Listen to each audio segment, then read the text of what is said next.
확률은 일단 용어 정리가 조금 필요해요. 확률은 용어가 먼저 나오기 때문에 용어 정리가 필요해요. 첫 번째, 시행과 사건이 있어요.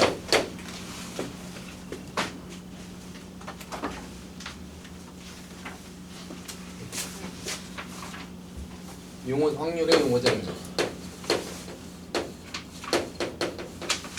적을 수 있으면 적으세요. 종이 줄까? 안 적을 거야? 거기 적혀 있어서 좋아요.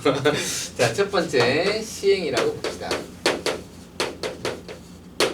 시행이는 그러니까 반복할 수 있는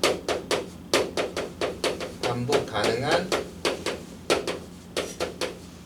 사건 또는 뭐 관찰, 실험 이렇게 하시면 돼요. 시행 자체는 이제 중요한 단어는 아니에요. 근데 이제 시행이라는 건 어떤 행동을 했다라고 생각하시면 돼요. 알았죠? 그렇게 이해하시면 돼요. 시행은. 자, 확률에서는 가장 중요한 게 뭐냐면 확률은 기본적으로 모든 걸 다 집합으로 볼 거예요. 기본 베이스가 집합이에요. 경우의 수랑 좀 다르죠, 그죠? 알겠어요? 확률은 뭐가 베이스라고? 말해봐. 확률은 뭐가 베이스라고? 그러네요. 이제 좀 들리네요. 알았어요. 집합이에요, 집합. 알았어요?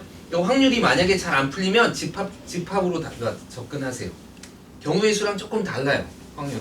확률은 베이스 자체가 집합이기 때문에 집합이라는 베이스를 가지고 시작하는 거기 때문에 여러분이 나중에는 확률을 그냥 툭툭 계산해 내겠지만 어떤 상황에서 조금 더 깊이 있게 생각할 때는 항상 집합을 끌고 와서 생각하는 거예요. 알겠죠? 자, 이렇게 했을 때 어떤 시행을 했을 때 나올 수 있는 모든 사건은 우리 표본 공간이라고 해요. 그래서 표본 공간이라는 단어가 나오는데 이 표본 공간이라는 건 보통 집합 S라고 쓰고 가능한 모든 원소예요.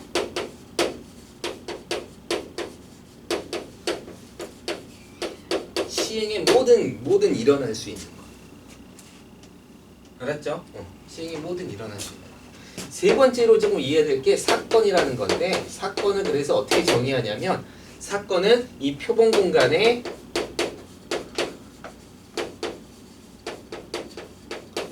부분 집합으로 정의되어 있어요. 선생님이랑 같이 경매수를 하는 거니까 확률을 하는 거니까 조금 선생님이 요구하는 쪽으로 같이 공부를 해나갑시다. 알았죠? 자, 어떤 얘기냐면 이런 거와 같아요. 그러니까 예를 들어서 시행이라는 건 예를 들어서 주사위를 던지는 거와 같아. 시행이라는 건 주사위 한 개를 던진다.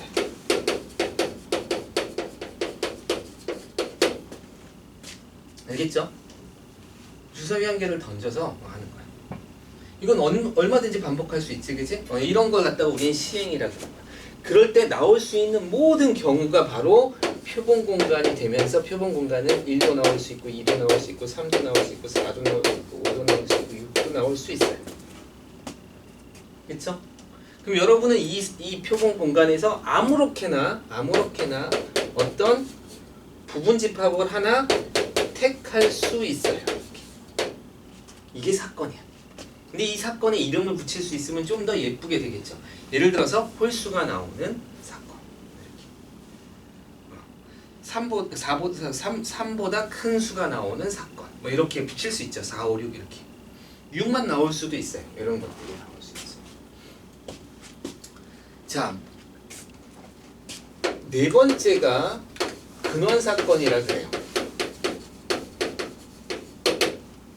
그 다음에 다섯 번째가 전사건, 공사건인데 다섯 번째, 여섯 번째는 일단 조금 이걸 먼저 설명하는 게 낫겠죠, 그래도. 자, 다섯 번째, 여섯 번째는 전사건하고 공사건인데 그건 별로 어렵지 않아요. 전사건은 그냥 모두 다 나오는 거고 공사건은 나오지 않는 사건이. 근데 이 근원 사건이 진짜 중요해요. 그래서 근원 사건을 좀 정확하게 이해하고 가세요. 이를 더 이상 나올 수 없는 기본적인 사건이라고 그러고 있긴 해요. 대표적 사건이라 그러는데 얘를 조금 다르게 말하면 원소 하나예요.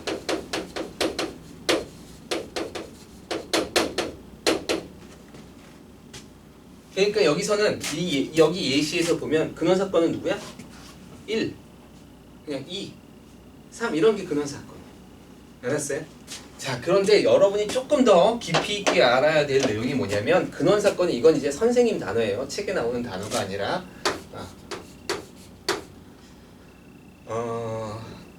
이건 선생님은 이렇게 기여도라고 하는데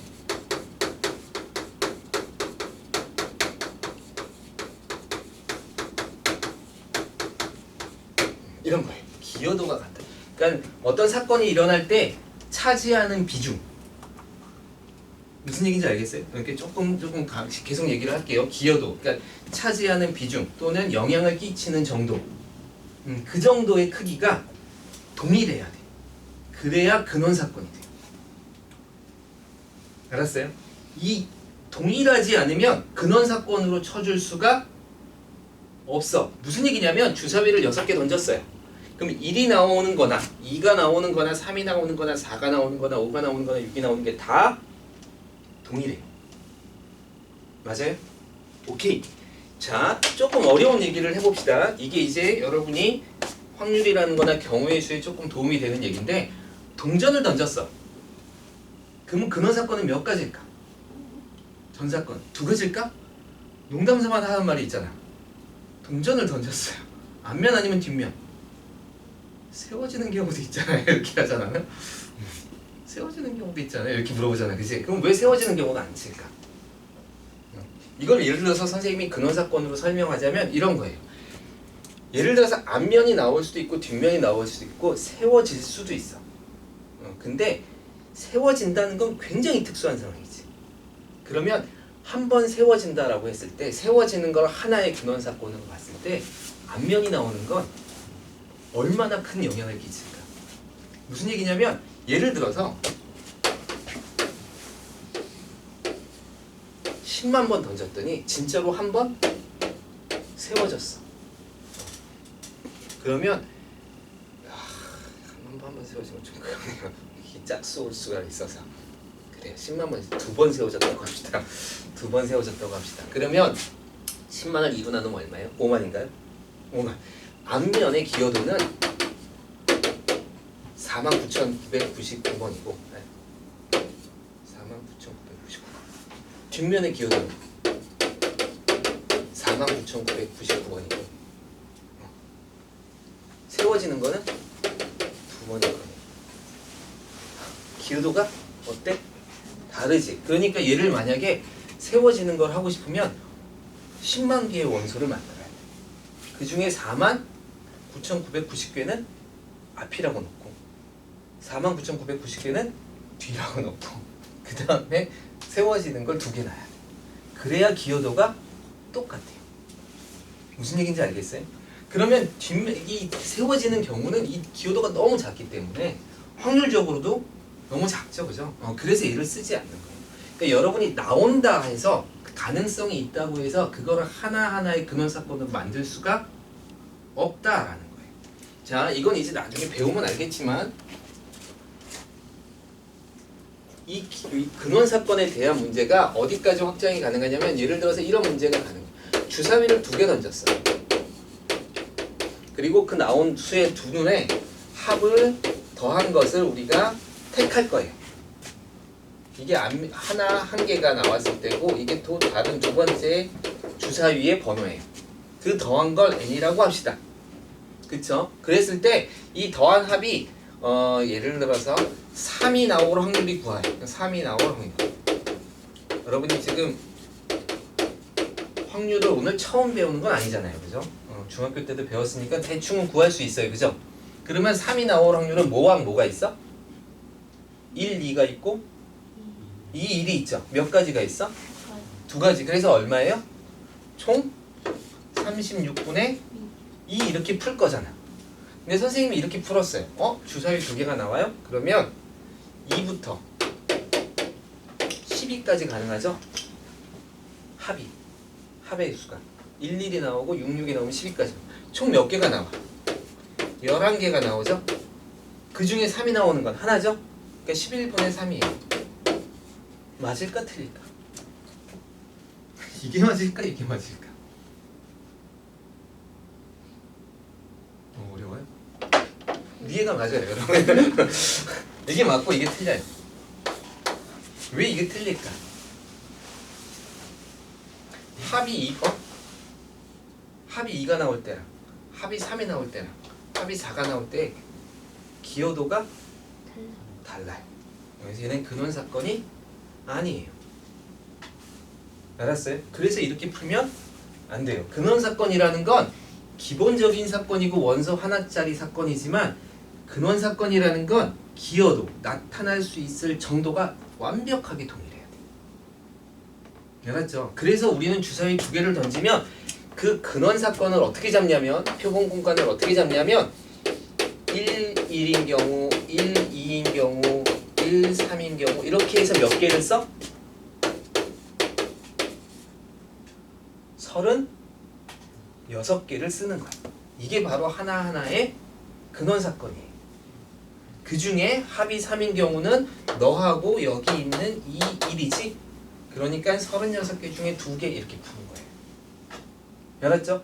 여기서 2가 나올 기여도는 얘는 하나밖에 안 돼. 1, 1밖에 없잖아. 3이 나올 기여도는 2개잖아. 벌써 기여도가 달라요. 4가 나오는 건 3가지가 가능해. 그러니까 기여도가 다르면 얘는 근원 사건이 될 수 없다. 이렇게 생각하시면 돼요. 이건 굉장히 중요한 의미예요. 그래서 근원 사건은 사실 금방 슉 넘어갈 수 있는데 근원 사건을 정확하게 이해하세요. 근원 사건을 정확하게 이해해야 확률이 정확하게 이해가 돼요. 오케이? 여기까지 됐죠? 그러면 5번째 전사건이라는 건 전사건은 그냥 표본 공간 S예요. 그러니까 표본 공간을 놓는 것도 연습을 하셔야 돼요. 그러니까 가능하면 이렇게 순서상이 가장 예쁜 표본 공간이 되줄 거예요. 6번째 공사건이라는 게 있어요. 공사건은 공집합이에요. 그래서 공사건은 일어나지 않는 사건 이렇게 되어 있어요.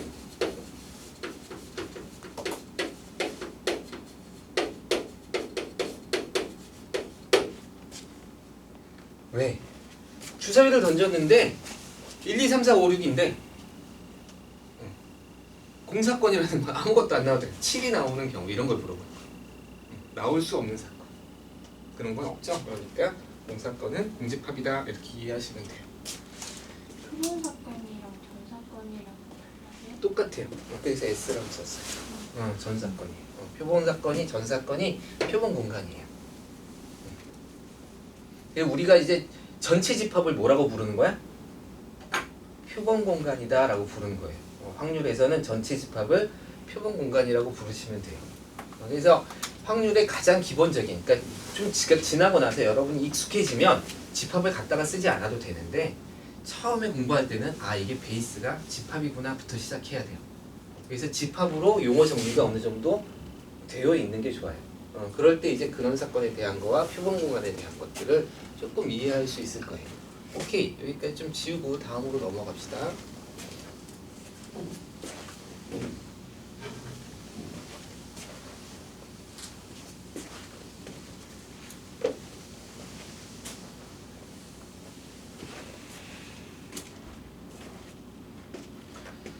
자, 그러면 이제 용어 정리가 됐으니까 몇 가지 성질을 봅시다.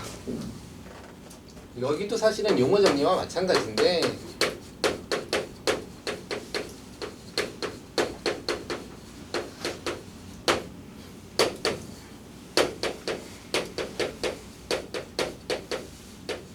합사건에 대해서 이야기할 수 있죠. 합사건.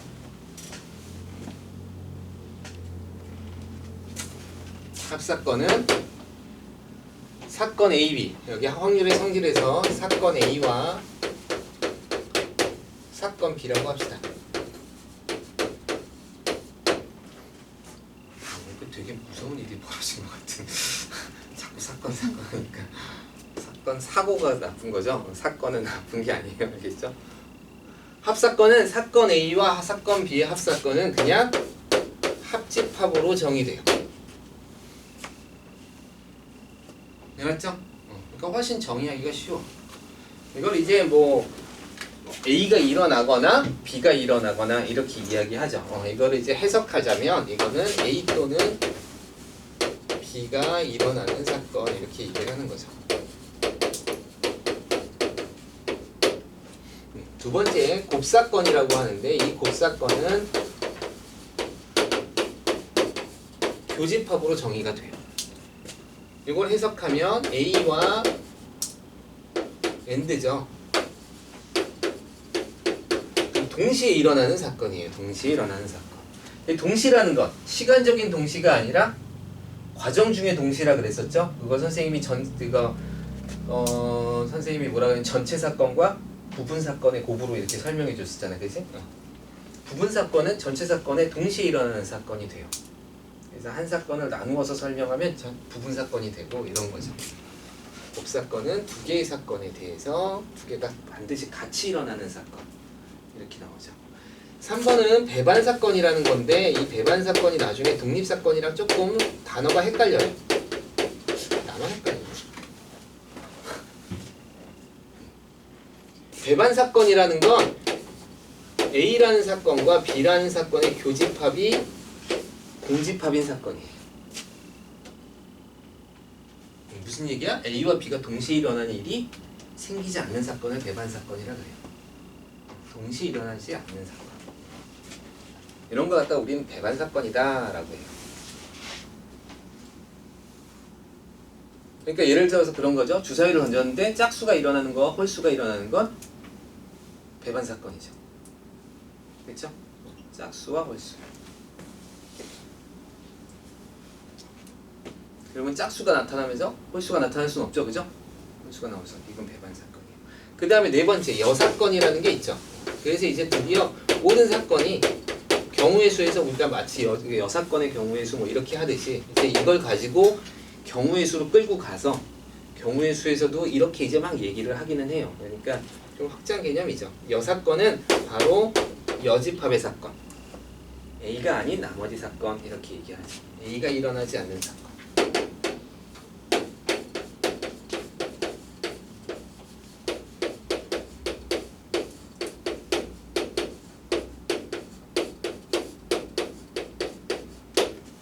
예쁘게 글씨를 좀 써야 되는데.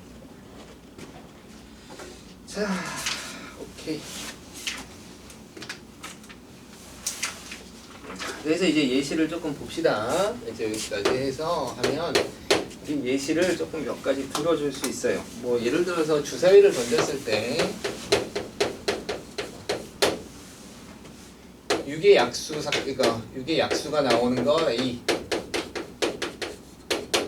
그 다음에 짝수가 나오는 사건을 B라고 합시다. 이렇게 할 수 있죠. 그쵸? 짝수가 나오는 사건을 B라고 합시다. 그럼 합사건을 구해보세요. 그러면 6의 약수를 먼저 찾아야죠. 합사건은 좀 이따가 쓸까? A라는 사건은 그러니까 표본 공간은 1부터 6까지일 거고, 그치? A라는 사건은 어떻게 정의가 돼요? 1, 2, 3, 6이 되는 거고 B라는 사건은 풀었지? 2, 4, 6이 되는 거예요. 그쵸? 그러면 첫 번째 합사건을 구해라. 그러면 합사건은 A와 B의 합집합으로 정리해서 1, 2, 3, 4, 6 이렇게가 되는 거죠. 맞죠? 두 번째, 곱사건을 구하세요. 뭐 이렇게 하면 A와 B의 교집합이 되어서 누구죠? 2하고 6만 있나요? 그죠? 이렇게 되겠죠. 여긴 배반 사건은 아니고요. 3번 A의 여사건을 구하세요. 이렇게 하면 A의 여사건 말을 써야지.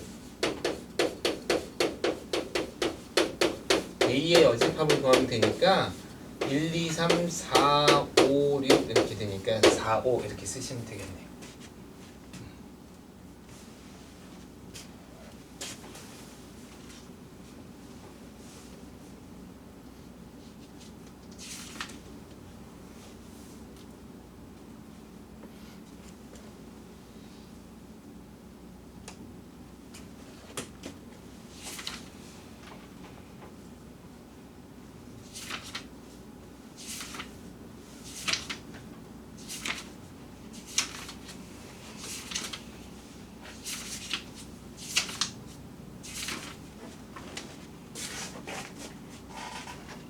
확률이 얼마나?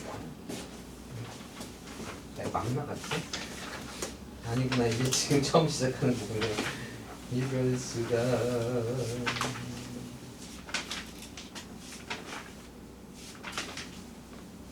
오, 나오네. 확률이 덧셈 넣기 전까지가 한 차트네요.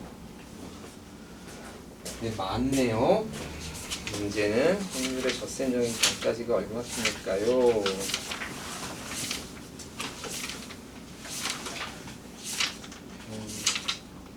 자, 그럼 이제 드디어 우리는 확률을 이제 이야기할 수 있어요. 그래서 아직 확률이 정의가 안 됐어요. 확률을 하기 위해서 기본 베이스를 지금까지 깔아놓은 거예요. 자, 그럼 이제 드디어 확률의 정의.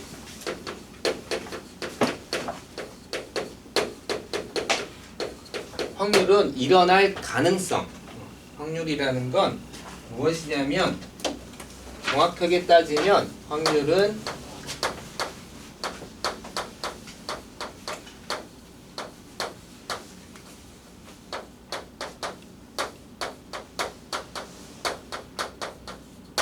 언제?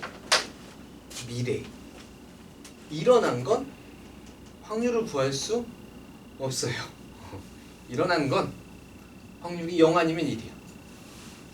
그렇죠? 그러니까 우리가 확률이라고 하는 것은 항상 미래에 일어날 가능성에 대해서 이야기해요. 그리고 확률은 크게 말해서 두 가지가 있어요. 하나가 수학적 확률이 있고 하나가 통계적 확률이 있어요. 그래서 첫 번째 수학적 확률에 대해서 먼저 약속을 할 거예요.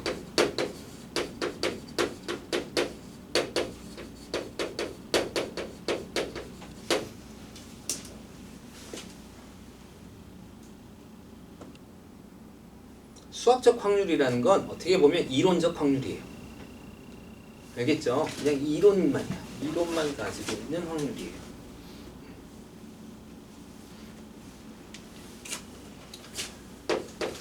표본 공간 S인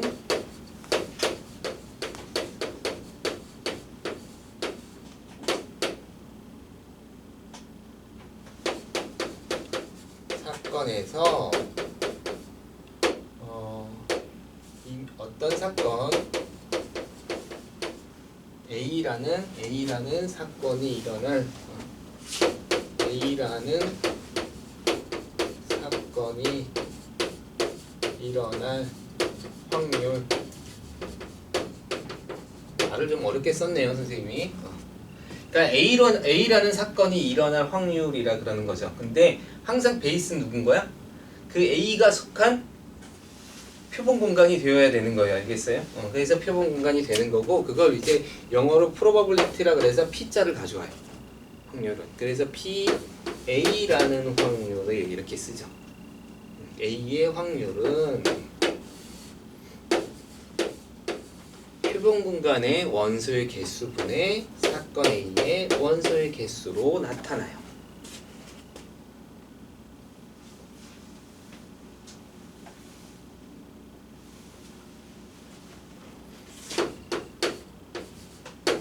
이게 이제 정의예요. 이거는 그냥.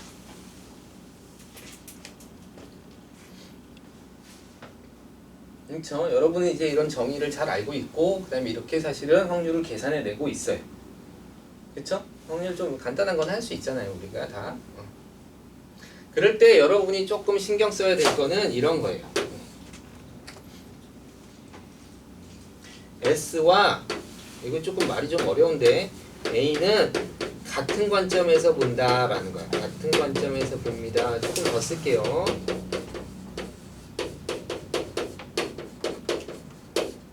본다? 봐도 된다? 본다. 이렇게 해야겠네요. 봐야 한다.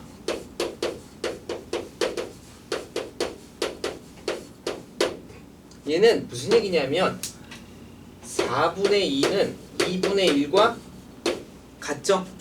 그런데 4분의 2와 2분의 1이 같지만 보는 관점이 다른 거예요. 확률 계산에서 일단 이걸 좀 써놓고 갑시다. 뭐 8분의 4라고 볼 수도 있죠. 이게 보는 관점에 따라서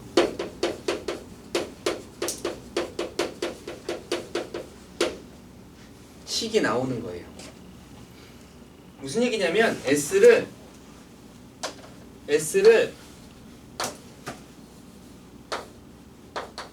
순열로 계산했으면 A도 뭐로 계산해야 돼? 순열로 계산해야 돼요. S를 조합으로 계산했으면 A도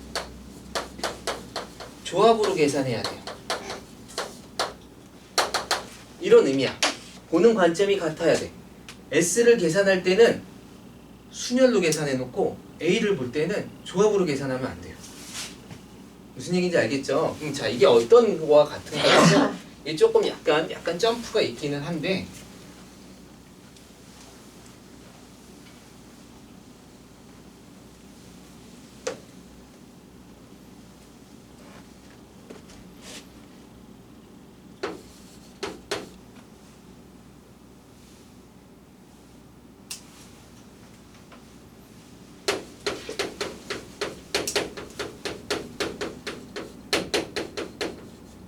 가위바위보를 할 때 비길 확률을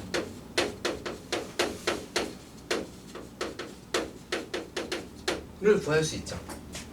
그쵸? 비길 확률을 구할 수 있어요. 예를 들어서 한 A라는 사람이 B라는 사람이 낼 수 있는 경우의 수가 얘가 3가지, 얘가 3가지죠. 그래서 총 몇 가지예요? 9가지죠? 9가지. 그 중에서 가위로 비기는 경우가 있고 바위로 비기는 경우는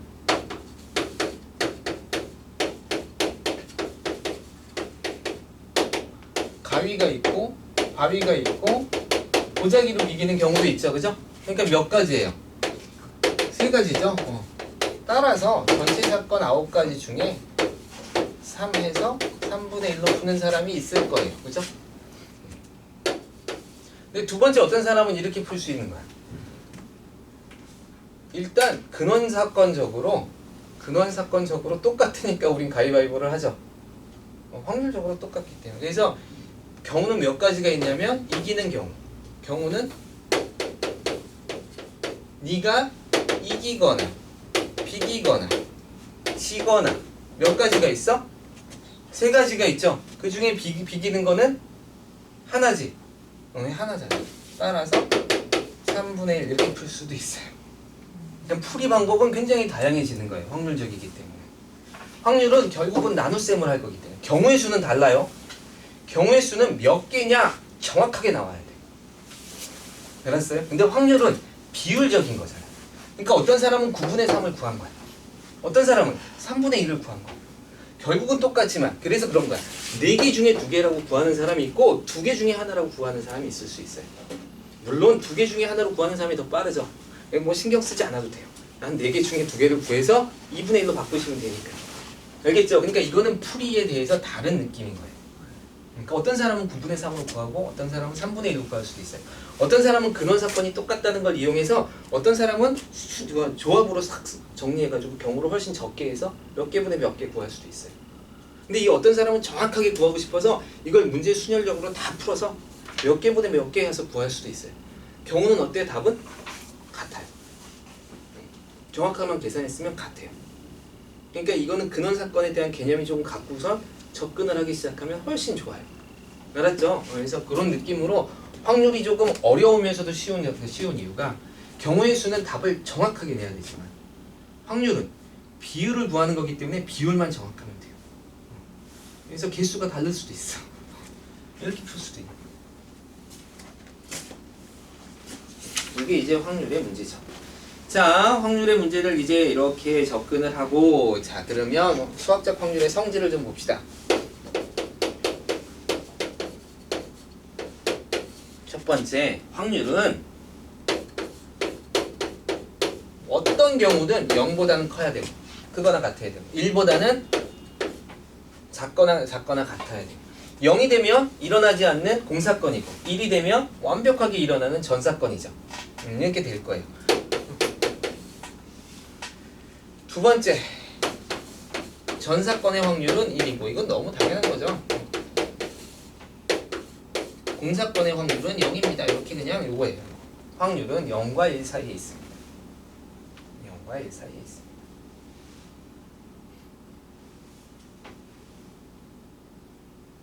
이게 이제 수학적 확률이에요. 여러분은 뭘 배워요?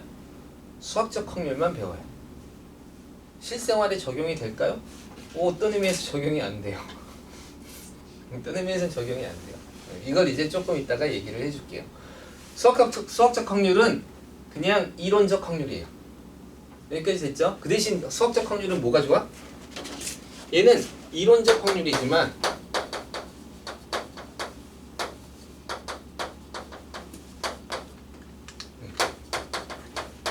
계산이 가능해요. 뭔가 막 계산해내고 막 이렇게 할 수가 있어. 현실에서 좀 동떨어져 있는 느낌이 좀 들죠? 그래야 돼요. 사실은 약간 이렇게 동떨어져 있는 느낌이 들어야 돼요. 선생님 확률은 그럼 왜 하는 거예요? 이론이잖아요. 이렇게 돼야 돼요. 자, 그럼 여기까지 썼으면 지우고 다음으로 넘어갑시다. 아직 확률이 많이 남았어요. 여기까지만 하면 돼요. 근데 이제 그것은 예제 풀어야 되는데 이제 다 맡겨?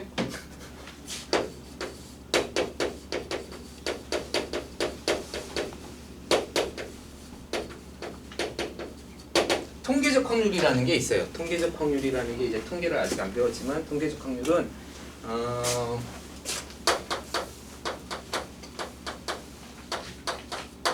얘가 바로 현실적인 확률이에요. 실제적 확률이고, 그런데 뭐 어때?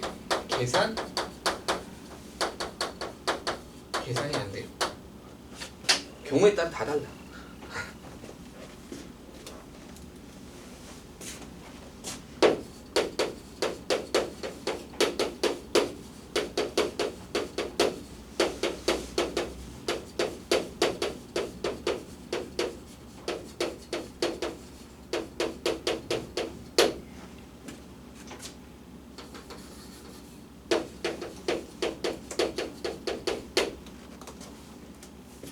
자, 이거 이제 잘 보세요. n번의 시행 중 사건 A가 R번 횟수를 물어봐. 횟수를 물어보는 사건을 종종 나올 거예요. 나중에 이제 이항분포라는 것도 그렇게 나오고 이제 몇 개가 나올 거예요. 그래서 요거를 할 때는 실제로 관심이 무슨 대상이냐면 횟수가 대상이에요. 횟수가.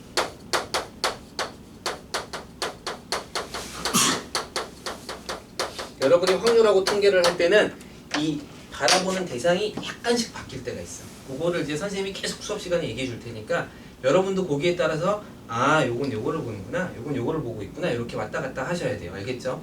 조금씩 차이가 있어요. 어떨 때는 확률을 보고 있다가, 어떨 때는 평균을 보고 있다가 이렇게 왔다 갔다 해요. 그런 이제 관점의 대상이 조금씩 바뀔 때 선생님이 계속 얘기를 해줄 테니까 여러분도 아, 얘는 얘가 메인이야, 얘는 얘가 지금 메인이야, 이렇게 왔다 갔다 하시면 돼요.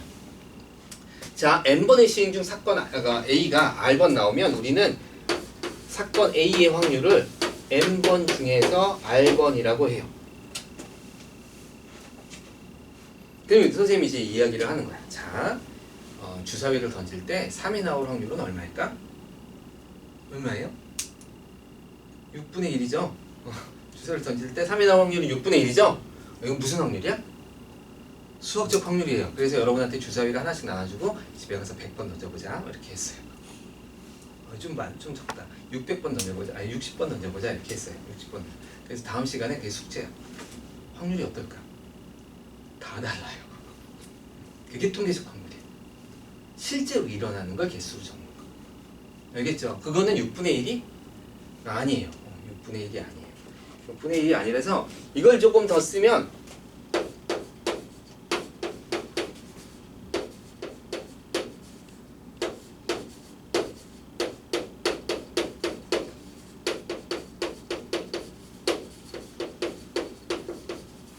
이걸 조금 더 얘기하면 이런 거죠. 그러면 수학적 확률은 의미가 없는 건가? 통계적 확률이 의미가 있나? 근데 통계적 확률은 개인마다 다 다르잖아. 그치? 그렇기 때문에 이 둘의 연관성을 가져야 돼요. 그래서 이걸 횟수를 무한히 늘리면 그때 나오는 확률의 값은 수학적 확률과 동일해진다 그래요. 근데 이거를 무한히 늘리지 않고 우리는 이걸 뭐라 그러냐면 충분히 크다라고 표현해요. 그러니까 수학적인 개념에서는 n을 무한히 늘리는 거지만 실제로 확률적 개념에서는 횟수를 어느 정도만 늘리면 그리고 여러분이 나오는 문제의 대부분 다 충분히 큰 거예요. 충분히 작은 경우는 절대로 낼 수가 없어. 왜냐면 작으면 수학적 확률이랑 같지 않고 계산이 안 돼. 그러니까 수학 책에 나오는 건 항상 충분해요. 항상. 이 단어가 되게 웃기는 단어예요. 10번 했는데 충분하대요. 알겠죠? 10번 해도 충분해요. 한 번만 해도 충분할 때가 있어요. 그럴 정도로. 그러니까 어쨌든 충분히 크다. 충분히 크면 우리가 나오는 통계적 확률이랑 뭐랑 같다? 수학적 확률이 같아요. 뭐 이 얘기는 이제 누군가가 해봐서 그렇겠죠. 그래서 실제로 주사위를 600번 던져보면 3이 나올 확률이 한 100번에서 왔다 갔다 하더라는 거예요. 실제로 한 6번 던지면 여러분이 값이 정말로 다 차이가 나겠지만 600번 던져서 가져오면 값 차이가 오차가 상당히 줄어들어요.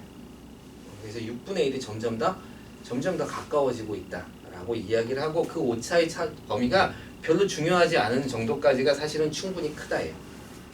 근데 여러분은 항상 그냥 충분히 크다.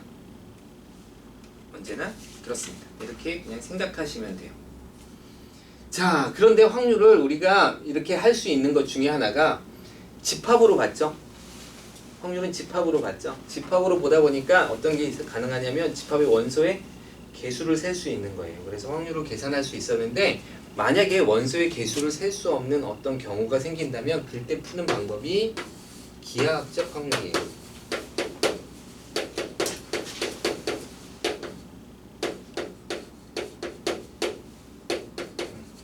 기하학적 확률은 어떤 의미에선 수학적 확률이에요.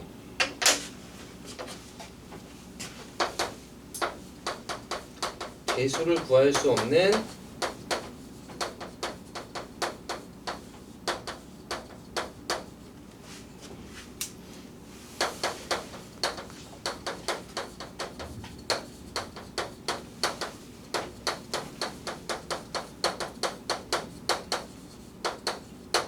개수를 구할 수 없는 수학적 확률의 계산법에 보통 기하학적 확률을 써요.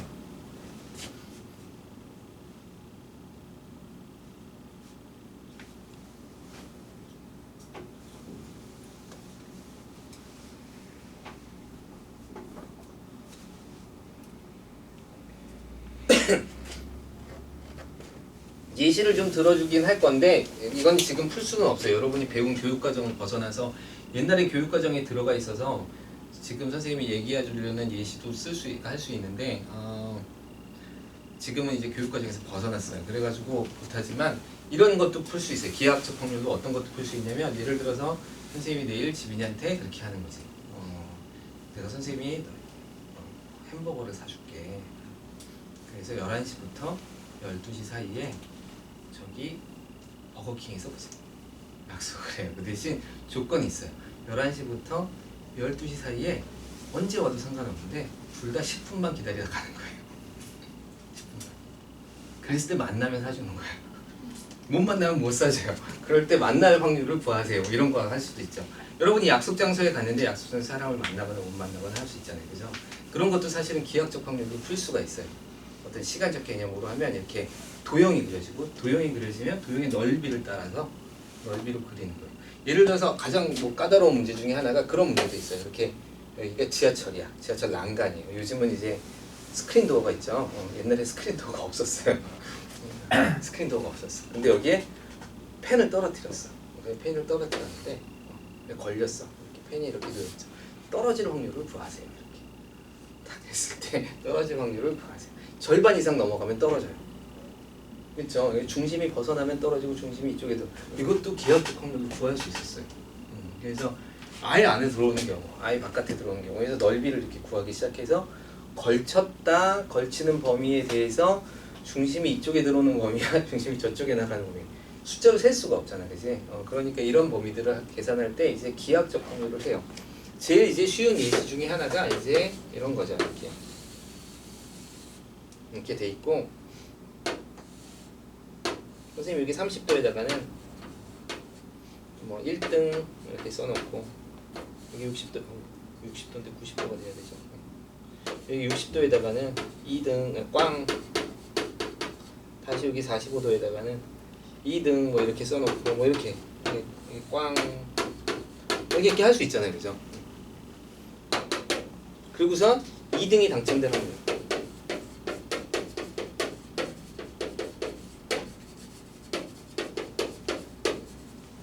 그리고 2등의 사건을 A라고 합시다. 이렇게 하면 이렇게 물어봤을 때 얘는 뭐 여기 3등까지 있다고 쳐봅시다. 여기 3등까지 있고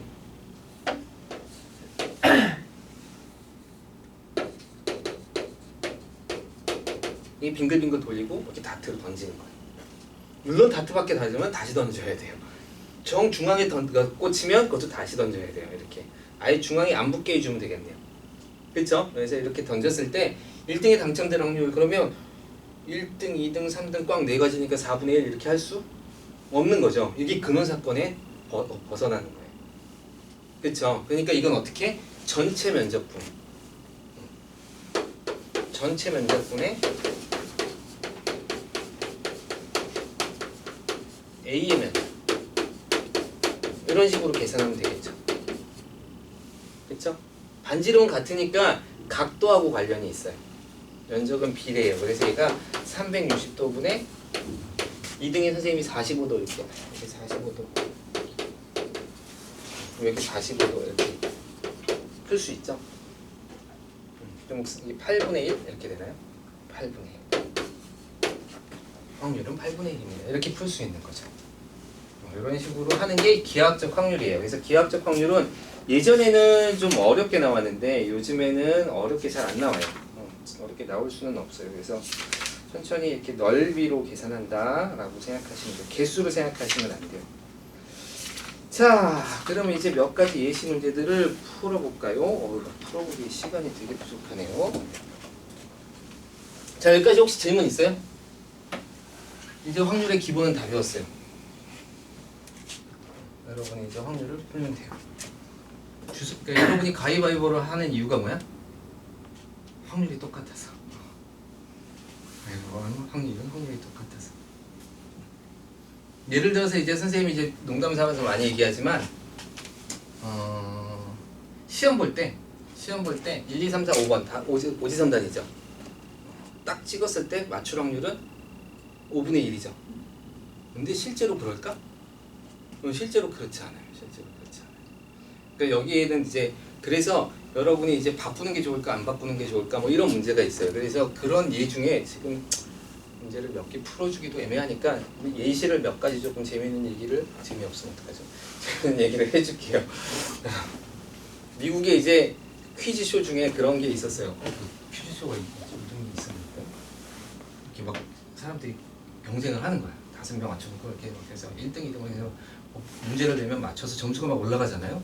그래서 결국 1등이 딱 되는 그 사람한테 몇 번에 한 3회인가 2회인가 그래서 그거 해서 몇 번 1등을 하면 그 사람한테 특권이 딱 주어져. 그래서 문이 3개가 빰빰빰 이렇게 주어져요. 이건 이제 나중에 조건부 확률이라는 걸 배우면 조금 나오긴 하는데 A, B, C가 있어요. 이 뒤에 자동차가 하나가 놓여 있어요. 그래서 그걸 뽑으면 K 자동차가 돼요. 2개는 꽝. 그래서 한 사람한테 선택을 하라 그래요. B 딱 하잖아요. 그럼 문 하나를 반드시 열어줘. 거기엔 염소가 있어. 꽝인 거야. 염소가 있어. 딱 열어줘. 이걸 딱 열어주더니 여기 염소가 딱 있어. 꽝이에요. 자, 그럼 바꿀래 안 바꿀래 물어봐. 바꾸는 게 좋을까 안 바꾸는 게 좋을까? 안 바꾸는 게 좋다. 바꾸는 게 좋다. 어떻게 날까요? 확률적으로 바꾸는 게 높을까요? 안 바꾸는 게 높을까요? 수학적 확률적으로 계산하면 바꾸는 게 좋아요. 간단하게 생각해 보면 그래요. 뭐냐면 처음에는 몇 분의 몇에서 고른 거야? 3분의 1에서 고른 거예요. 근데 하나로 확인했기 때문에 몇 분의 몇에서 고른 거와 같아? 약간 확률이 높아져요. 2분의 1에서 고른 거와 같아요.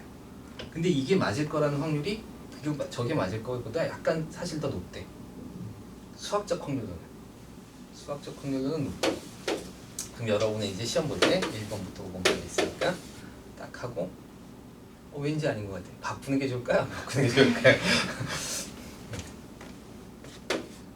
선생님도 이렇게 확률 공부하면서 실질적으로 고민을 해봤어요. 안 바꾸는 게 좋아요. 안 바꾸는 게 좋아요. 왜 안 바꾸는 게 좋으냐면 여러분이 이걸 바꾸는 게 좋을 때는 이렇게 찍어야 돼요. 예를 들어서 이 문제가 10번 문제야. 10번 문제 읽기도 전에 일단 보기는 보면 안 돼. 보기는 절대로 보면 안 돼요. 문제까지는 읽어도 좋아. 보기는 절대로 보면 안 돼. 문제 딱 읽고서 이 문제 찍을 거야 이렇게 결정을 해야 돼요. 그렇죠? 이렇게 찍어야 돼. 그리고 3을 딱 찍었어 3번을. 그럼 확률이 얼마야? 5분의 1이죠. 그 다음에 보기를 쭉 보고 틀린 걸 골라내요. 그 다음 바꿔도 돼. 그러면 확률이 높아져. 알았죠? 근데 이렇게 찍는 사람 없어요. 어디까지 봐? 보기까지 다 읽지. 그러면 자기 공부한 기억이 있기 때문에 선생님 생각은 그래. 그러니까 이걸 이제 선생님이 전에도 누구한테 얘기했나? 너희들한테 얘기한 것 같은데 기억의 끄트머리라 그러는데 공부하고 열심히 안 하면 기억의 끄트머리에 걸려있는 애들이 좀 있어요. 얘는 한번 생각하고 나면 이렇게 툭 떨어져 나가. 이렇게 툭 떨어져 나가. 예를 들어서 뭐 어떤 정치에 있어서 어떤 제도를 무슨 제도라고 한다. 이렇게 해서 대충 읽었는데 이게 이제 열심히 공부 안 해서 이제 간달간달하게 기억나는 거야. 근데 문제를 딱 본 순간 얘가 마지막 톤을 발휘해서 그거야 이렇게 딱 알려주는 거예요. 그래서 3번인가 보다 하고서 얘가 내 역할을 다 했다고 얘는 떨어져 나가요.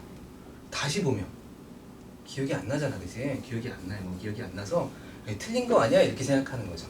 근데 이 기억의 끄트머리를 가지고 찍은 거기 때문에 확률이 5분의 1이 아니에요. 확률이 기여도가 다른 거야. 이 바꾸는 건 반드시 기여도가 같이 해야 돼요. 근원사건적인 개념으로. 근데 그렇게 찍을 수가 없잖아요, 그죠? 그러니까 여러분은 대충 풀다가 몰라서 이렇게 찍은 거잖아, 이제. 그래서 안 바꾸는 게 좋아요.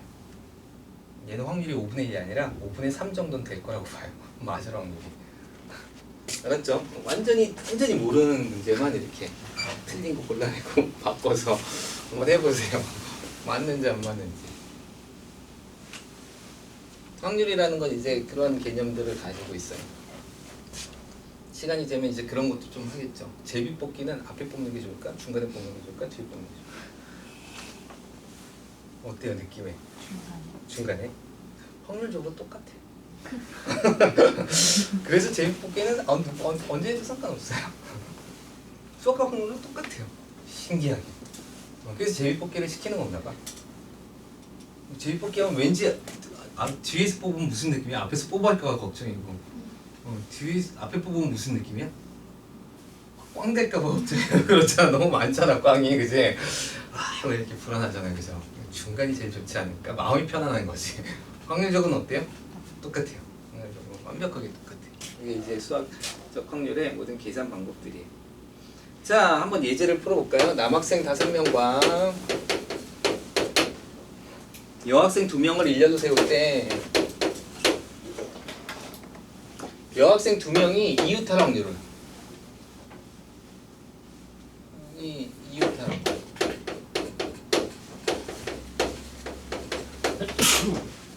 을 구하세요, 이런 거죠. 그럼 얘를 일렬로 세우는 게 전체 사건. 2명이 이웃하는 그게 사건 A 이렇게 되는 거예요. 그래서 이게 경우의 수를 2가지를 구해야 돼요. 그래서 2가지를 구해서 확률 A를 구하시면 돼요. 그러면 7명이 이거 배열하는 경우의 수는 몇 가지? 7팩이죠? 7팩. 2명이 이웃할 확률은 몇 명이 돼요? 6명이 되죠? 그래서 6팩에 여학생이 자리를 바꾸는 경우 두 가지 이렇게 되겠죠. 그래서 6팩 나눠주고 나면 7분의 2의 확률이 마구 앉아도 여학생 2명이 유탈 확률이 7번 중에 2번 정도는 생깁니다 라는 뜻이에요. 그렇게 문제를 풀어나가시면 돼요. 확률은 경우의 수를 바탕으로 하고 있기 때문에 경우의 수를 잘 해놓고 이걸 풀면 이제 문제가 잘 풀릴 거예요. 그러다가 풀면서 여러분이 이 느낌을 잘 생각해 보세요. 이게 무슨 뜻인지 알겠죠? 적은 경우로 풀어서도 이렇게 구할 수 있는 경우가 생겨요. 그럴 때는 싹 이렇게 바꿔서 하시면 돼요. 오케이. 자, 미안해요. 보기 문제를 조금 더 많이